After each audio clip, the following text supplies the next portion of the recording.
Imagine pulling off like the absolute perfect heist. Yeah. You bypass the security, you get into the safe, and you walk away with a diamond-encrusted Patek Philippe watch. Yeah. We're talking something worth nearly $1 million.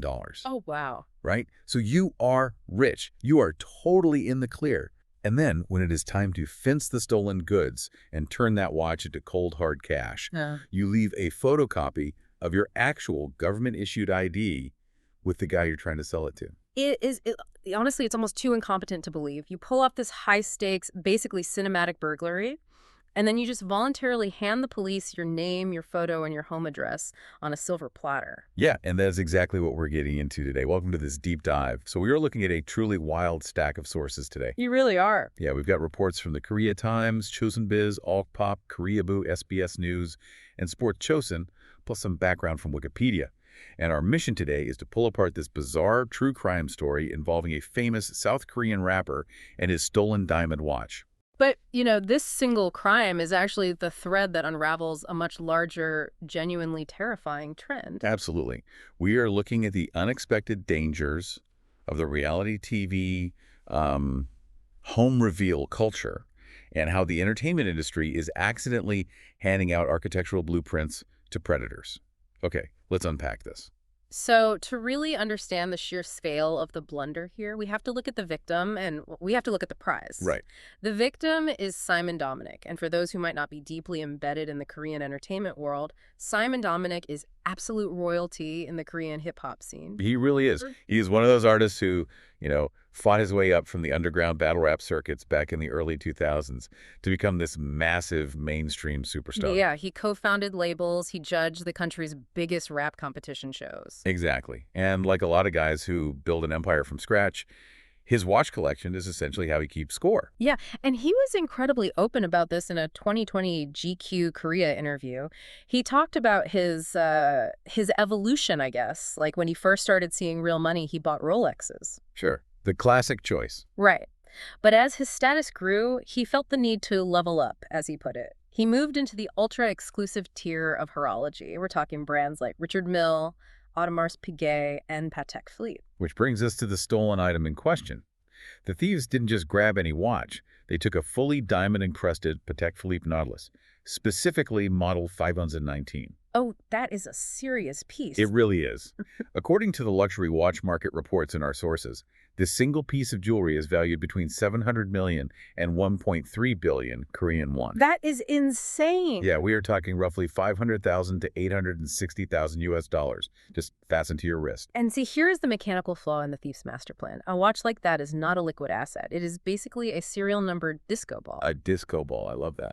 It's true. It is so extraordinarily rare and so highly identifiable that fencing it on the black market is an absolute nightmare. Right, because everyone knows what it is. Exactly. A piece like that usually has to disappear into a private underground collection for, like, decades before it can resurface. No legitimate dealer wants to even touch it. But our thief clearly didn't get that memo. Yeah.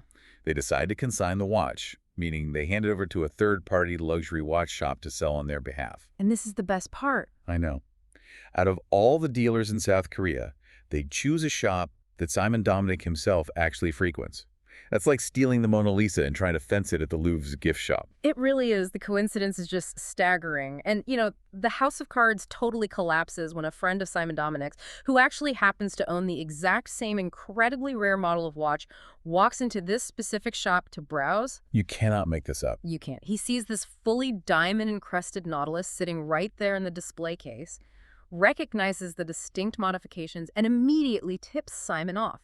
Which triggers this brilliantly simple, tension-filled sting operation. So Simon Dominic gets the text, he heads down to the shop, and he casually asks the dealer if he can try the watch on. Just play it totally cool. Totally cool. Now, Simon D has notably thin wrists. When he slips the Nautilus on, it fits him absolutely perfectly. There was no adjustment clasp needed. Wow. Yeah, the bracelet had already been permanently customized to his exact wrist size. So it is the ultimate physical proof. He knows with 100% certainty that he is wearing his own stolen property. But he doesn't shout, he doesn't cause a scene, he just hands it back and leaves. He waits. And on Christmas Eve at 10 a.m., right when the shop unlocks its doors, he walks back in. But this time, he is flanked by a team of detectives. Oh. Yeah. They secure the watch, they pull the CCTV footage, and they ask the shop owner who consigned the piece. And that is when the police discover that the thief had left a photocopy of their legal ID card to finalize the consignment paperwork. It's just unbelievable. The police just match the ID to the video footage and make the arrest that very same day. So the police file was closed that day, but what's fascinating here is the psychological fallout for Simon D. You would naturally assume that recovering a $1 million asset on Christmas Eve is the perfect, tidy ending to the story. Right, a Christmas miracle. Exactly. But for him, this incident tore away a fundamental layer of security that he couldn't just put back together. Oh, he didn't even keep the watch. Despite the miraculous recovery and the sheer value of the piece, he turned around and sold it immediately. Really? Yeah. He told the press it carried bad energy from being stolen, which honestly makes total psychological sense. You don't want a physical reminder of a home invasion strapped to your wrist every single day. Oh, absolutely not. I totally get that. But his reaction went far deeper than just liquidating a tainted asset. Here's where it gets really interesting, because the recovery of the watch actually sparked a massive paranoid lifestyle shift. Yeah, and we saw the extent of this recently when he appeared on a YouTube channel called Life84. It is hosted by Kian84, who's a very popular webtoon artist and television personality. Oh, they're good friends, right? Yeah, the two of them became close friends back in 2021 when Simon D was a regular cast member on the major network NBC's mega hit reality show I Live Alone. Oh, I see. So during this new interview, Kian84 just casually asks to see his current collection of expensive watches, and Simon D flat out refuses. Wow. He draws a hard, impenetrable boundary there. He does. He tells Kian84, "I'm not saying where my expensive watches are anymore. They're all in a safe." And he emphasizes that he refuses to even tell his closest inner circle friends where that safe is located inside his house. And it goes further than that. He also revealed that 2 years ago, he started training in boxing, and he was very clear about his motivation. It wasn't just for fitness.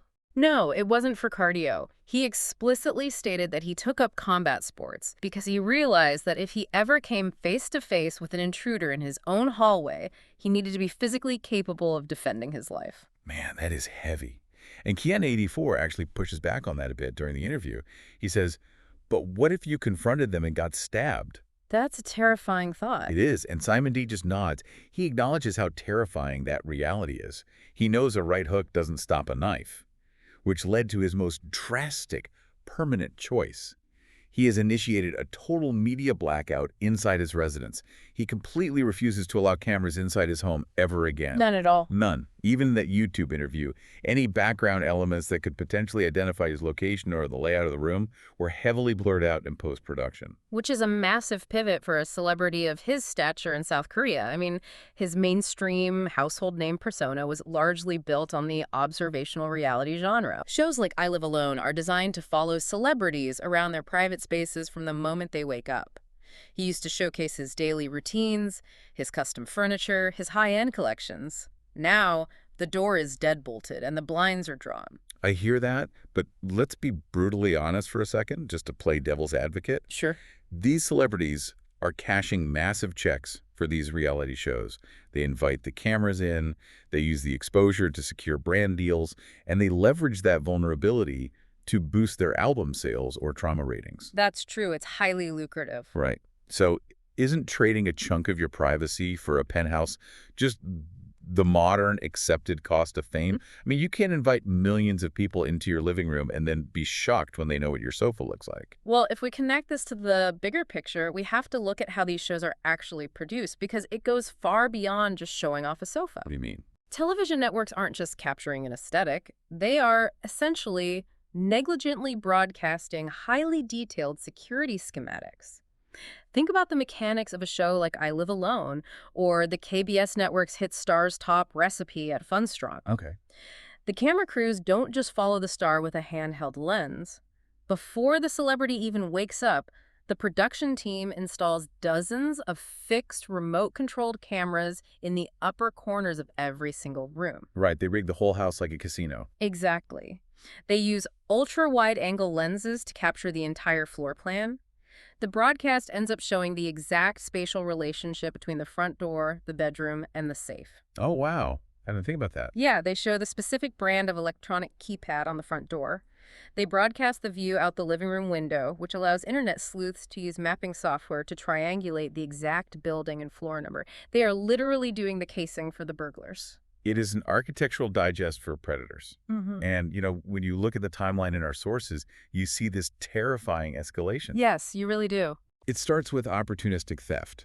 For example, television personality Park Na-rae had her home in the Yongsan district of Seoul burglarized, losing tens of millions of won in valuables. And her home was heavily featured on TV, right? Exactly, on I Live Alone. The thieves knew exactly what was inside, where to find it. But the threat quickly evolves from financial loss to targeted physical violence because, a burglar uses that blueprint to steal a watch, but a stalker uses that exact same blueprint to trap a human being. Man, and that brings us to the horrific cases of Kim Ji and Nana. Those were so disturbing. Just awful.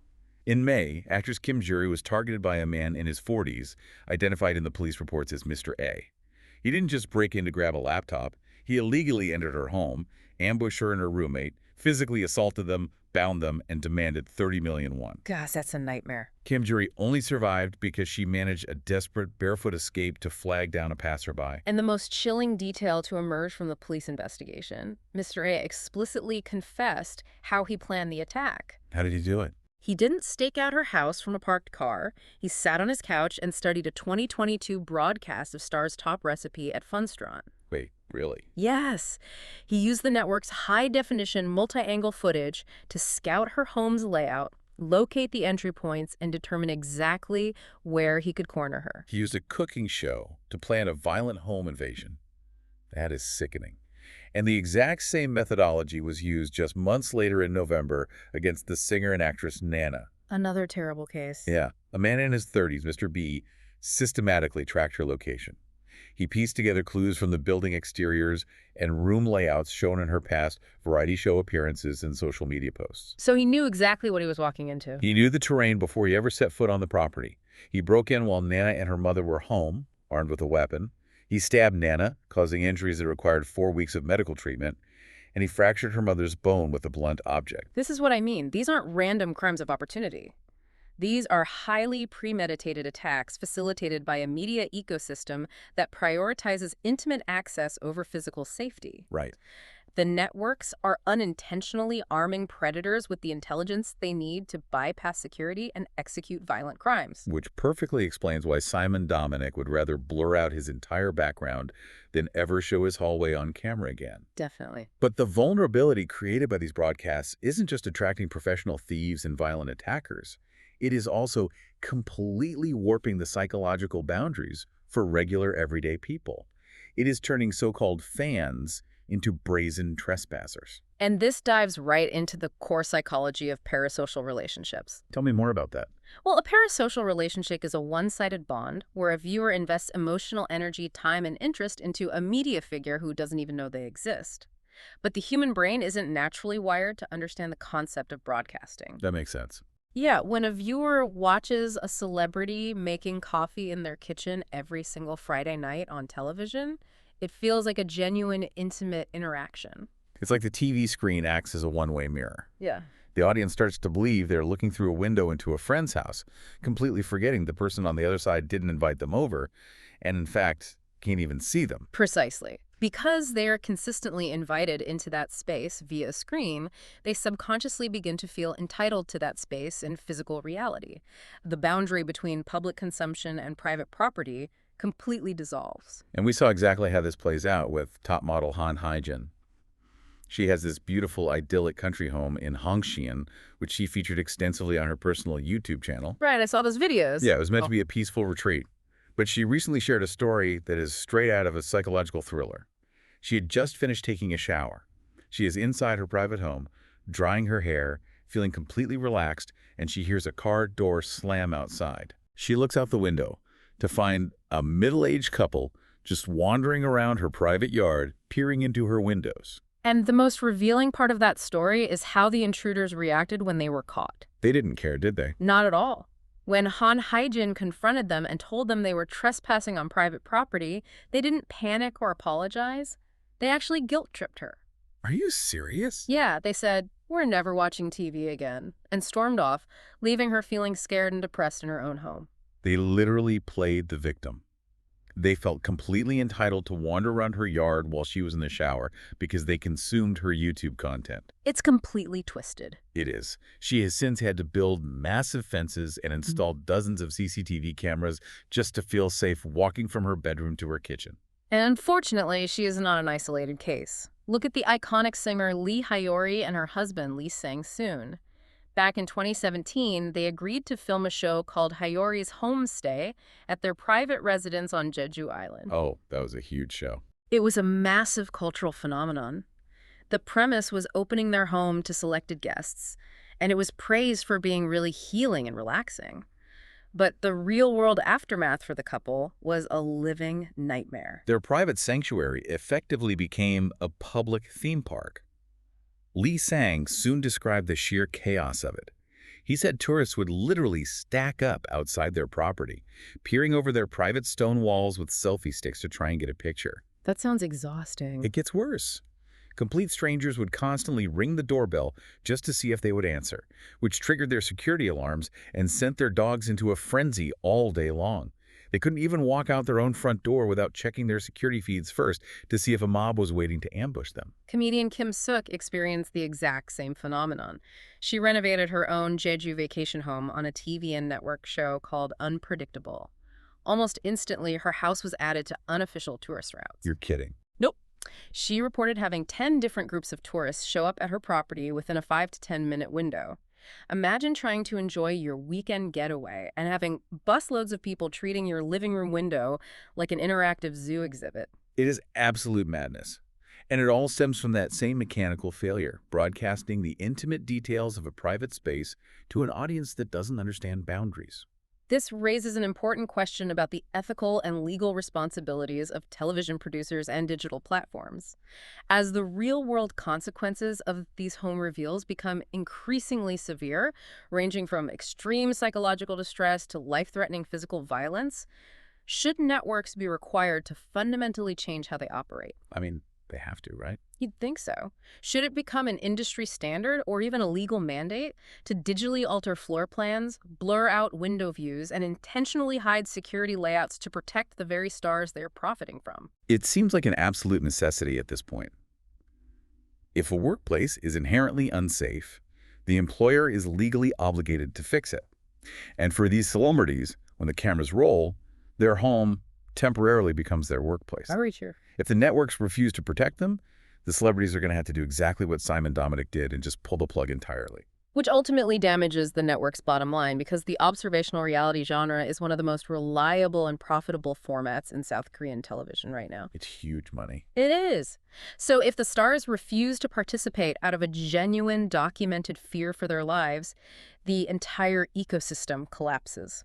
It is in the industry's best financial interest to prioritize physical security over an unfiltered peek into a star's bedroom. So bringing this all back to you, the listener, you might be listening to this thinking, well, I'm not a famous rapper.